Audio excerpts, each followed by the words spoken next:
যাত্রাপাটি মালিক হলে বাঘ। 100টা দৈতাରୀ ପଣ୍ଡା ତିଆରି କରିଦେବେ, 100ଟା ପିୟୁଷ ତିଆରି କରିଦେବେ, 100ଟା ମହେନ୍ଦ୍ର ଦାସ ତିଆରି କରିଦେବେ। ଯାତ୍ରାପାଟି ମାଲିକଙ୍କୁ ଆପଣ ଛୋଟିଆ ଭାବନ୍ତୁନି।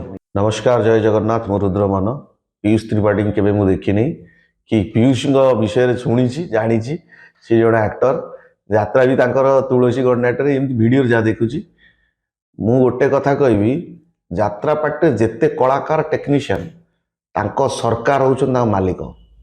ମୋ ଘର ଜଗତସିଂହପୁର। ମୋ ଘରରେ ମୋ ଗାଁ, ମୋ ପରିବାରରେ ସବୁ ଯାତ୍ରାର ମୁଁ ଜାଣିଛି କ'ଣ କେମିତି ହୁଏ। ଯାତ୍ରାପାଟି ମାଲିକଙ୍କୁ ଆପଣ ଭାବୁଛନ୍ତି କ'ଣ ସିନେମା ପ୍ରଡ୍ୟୁସର? 50 ଲକ୍ଷ ଲସ୍ ହେଇଗଲା ଛାଡ଼ିଦେବି ଲୋକ?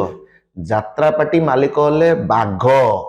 ପଞ୍ଝା ଯେମିତି ମାରନ୍ତି, ଯାତ୍ରାପାଟି ମାଲିକ ମାନେ ସେମିତି ପଞ୍ଝା ମାରନ୍ତି। ଯାତ୍ରାପାଟି ମାଲିକ ମାନଙ୍କୁ ଆପଣ ଛୋଟେଇ ଭାବନ୍ତୁନି। କରୋଡ଼ କରୋଡ଼ ବିଜନେସରେ ଜୀବନ୍ତ ଲୋକ ସହିତ ଖେଳନ୍ତି। 100ଟା ଦୈତାରୀ ପଣ୍ଡା ତିଆରି କରିଦେବେ, 100ଟା ପିୟୁଷ ତିଆରି କରିଦେବେ, 100ଟା ମହେନ୍ଦ୍ର ଦାସ ତିଆରି କରିଦେବେ। ଯାତ୍ରାପାଟି ମାଲିକଙ୍କୁ ଆପଣ ଛୋଟିଆ ଭାବନ୍ତୁନି। ଏପଟେ ଚାଲିବ, ସେପଟେ ଚାଲିବ, ସେପଟେ ଚାଲିବ, ସେପଟେ ଚାଲିବ। ଆମେ ଖାଲି କହୁଛେ। ଯାତ୍ରାପାଟି ମାଲିକଙ୍କ ସହିତ ଯିଏ ବସିଛନ୍ତି, ଜାଣିଛନ୍ତି, ତାଙ୍କ ସହିତ ଯାତ୍ରାପାଟି ମାଲିକଙ୍କୁ କୋଟି କୋଟି ନମସ୍କାର। ନନ୍ଦନକାନନରେ ବାଘ ଯେମିତି ପଞ୍ଜରା ଭିତରେ ହାଉ ହାଉ କରେ, ପଇସା ମାନେ ମାଉଁସ ଫିଙ୍ଗିଲେ ଚୁପ୍ ହୁଏ, ଯାତ୍ରାପାଟି ମାଲିକ ହଉଛନ୍ତି ସେଇ ମାଲିକ। ତମେ ଯେତେ ଯାହା ଗର୍ଜନ କଲେ ବି କିଛି ହବନି। ସିନେମା ହେଇଛି, ଖୋଲା ଖୋଲା ବାଘ ହେଇଛ, ଆଜ୍ଞା କ'ଣ କରିବା, ମତେ ଟିକେ କାଲି ମୋ ସିନ୍ ରଖନ୍ତୁନି, ମୁଁ ଘରକୁ ଯିବି, ମୋ ଅସୁବିଧା ଅଛି। ଯାତ୍ରାପାଟିରେ ଯଦି ବାପା ମରିଯାଏ, ପୁଅ ମୁଣ୍ଡ ଧୋଇପାରେ ନାହିଁ। ସ୍ୱାମୀ ଯଦି ଚାଲିଯାଏ, ସ୍ତ୍ରୀ ଚତୁର୍ଥୀ କରିପାରେ ନାହିଁ। ସେ ଜାଗା ହଉଛି ସେଇଆ। ଆଉ ଯାତ୍ରାପାଟି ମାଲିକଙ୍କୁ ଛୋଟିଆ ବୋଲି ଭାବନି। ତୁଳସୀ ଗଣନାଟ୍ୟ ଆଉ ଜଗତସିଂହପୁର ଯାତ୍ରାପାଟି ଲୋକ ସବୁ ବିହନ, ଧାନ ବିହନ।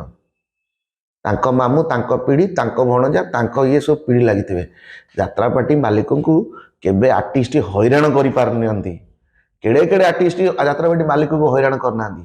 ଆଉ ପୁରା ସ୍ୱୀକାର କରିଥିବେ, କେଡ଼େ କେଡ଼େ ଆର୍ଟିଷ୍ଟ କି ଗୁଣ୍ଡ କରିଦେଇଛନ୍ତି ଯାତ୍ରାପାଟି ମାଲିକ ମାନେ। କେଡ଼େ କେଡ଼େ ଡାଇରେକ୍ଟରକୁ ଗୁଣ୍ଡ କରିଦେଇଛନ୍ତି। ପଇସା ଫିଙ୍ଗୁଛନ୍ତି। ଆପଣ ଯାଇ ଏମିତି ଛିଡ଼ା ହେବେ, ବାବୁ, ତାଙ୍କର ଡାକ ହଉଛି ବାବୁ। ବାବୁ କ'ଣ କୁହନ୍ତୁ, ଆଜ୍ଞା ବାବୁ। ଆମ ସିନେମା ଲାଇନରେ ସେମିତି ନଥାଏ କି କେହି ବାବୁ କେହି ଡାକନ୍ତିନି କି? ଏଇଟା ହଉଛି ଫରକ। ଆମେ ଟଙ୍କାଟା ରୋଜଗାର ନ କରୁ, ଯାହା କରୁ କିଛି ଚୁପଚାପ। ଯାତ୍ରାପାଟି ହେଉଛି ଅଲଗା ସରକାର। ତାଙ୍କ ସରକାର ହେଲେ ତାଙ୍କ ମାଲିକ। ମାଲିକ ଯାହା ଡିସିସନ ନେବ ସେମିତି। ନନୀ ବାବୁ ନାହାନ୍ତି। ନନୀ ବାବୁ ଟିକେ ବୟସ ହେଇଗଲାଣି, ତାଙ୍କ ଦେହ ଖରାପ। ନନୀ ବାବୁ ଏସବୁ ଯେଉଁ ମାନେ ରୁଲ ଆଣ୍ଡ ରେଗୁଲେସନ ତାଙ୍କର ଯେଉଁ ଅଛି ଯାତ୍ରାରେ, ତମେ ସେ ନନୀ ବାବୁଙ୍କ ଭଳିଆ ଲୋକ ରହିଲେ ସେ ସବୁ ସାଇଜ କରିଦେବେ। ଆପଣ ଭାବୁଛନ୍ତି ମୁଁ ଏଇଟା ଛାଡ଼ିବି, ସେଇଟା ଯିବି, ସେଇଟା ଛାଡ଼ିବି। ଯାତ୍ରାପାଟିରେ ଭାରି ଡର। ସେଠି କେବଳ ଗୋଟିଏ ଜିନିଷ, ପଇସା ଗଣ୍ଡିକ ଠିକ ମିଳେ, ଭଲ ମିଳେ। ବାଘ ନନ୍ଦନକାନନ ପଞ୍ଜୁରୀରେ ରହିବ, ଠିକ ଟାଇମରେ ମାଉଁସ ଖାଇବ। ପୀୟୁଷ ବାବୁ ତ ତୁଳସୀ ଛାଡ଼ିଛନ୍ତି କି ନାହିଁ ମୁଁ ଜାଣିନି, ଯାହା ଭିଡ଼ିଓ ମାଧ୍ୟମରେ ଦେଖୁଛି। ଯାତ୍ରାପାଟି ମାଲିକ କେବେ ହାମ୍ପର ହେବେନି। 100ଟା ପୀୟୁଷକୁ ତିଆରି କରିଥିବେ ଡାଇରେକ୍ଟରକୁ ନେଇକିରି। 100ଟା ଦୈତାରୀ ପଣ୍ଡା କ'ଣ ଯିବେନି ସେଇ ଗୋଟିଏ ଜାଗାରେ ରହିବେ?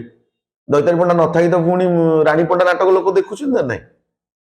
ସମୟ ସମସ୍ତଙ୍କୁ ଚେଞ୍ଜ କରିଦେଇଛି। ଆଜି ଏଇ ହିରୋ ହେଉଛି ମଲ୍ଟି ଷ୍ଟାର, ଟ୍ୟାଲେଣ୍ଟ ଷ୍ଟାର। ସେ ହିରୋ ନଥିଲେ କ'ଣ ସିନେମା ହବନି? ଏ କ୍ୟାମେରାମ୍ୟାନ୍ ନଥିଲେ କ'ଣ ହବନି? ଯେଉଁମାନେ ବାପା ମାନେ, ଯେଉଁମାନେ ତିଆରି କରିଛନ୍ତି, କାରଣ ଆପଣ କହୁଛନ୍ତି 2 ବର୍ଷ ଯଦି ପୀୟୁଷ ନ ରହିବ ତୁଳସୀରେ, ଆଉ ଗୋଟେ ଜମ୍ପିଂ ପଳେଇବ, ପୀୟୁଷ ନଗଲେ କ'ଣ, ପୀୟୁଷ ପଳେଇଲେ କ'ଣ ଯାତ୍ରାପାଟି ଚାଲିବନି? ମହେନ୍ଦ୍ର ଦାସ ଚାଲିଗଲେ, ନାଟି ତାହେଲେ ମୀନା ବେ, ଯାତ୍ରାପାଟି ଚାଲୁନି? ଯାତ୍ରାପାଟି ଆହୁରି ଅଧିକା ହେଇଗଲା। ରବି ରବି ରବି ଦାସ, ଯେଉଁ ରବି ଶତପଥୀ ମହୋଦୟ, ସିଏ ଚାଲିଗଲେ, କ'ଣ କମେଡ଼ିଆନ ଅଭାବ ହେଇଗଲେ?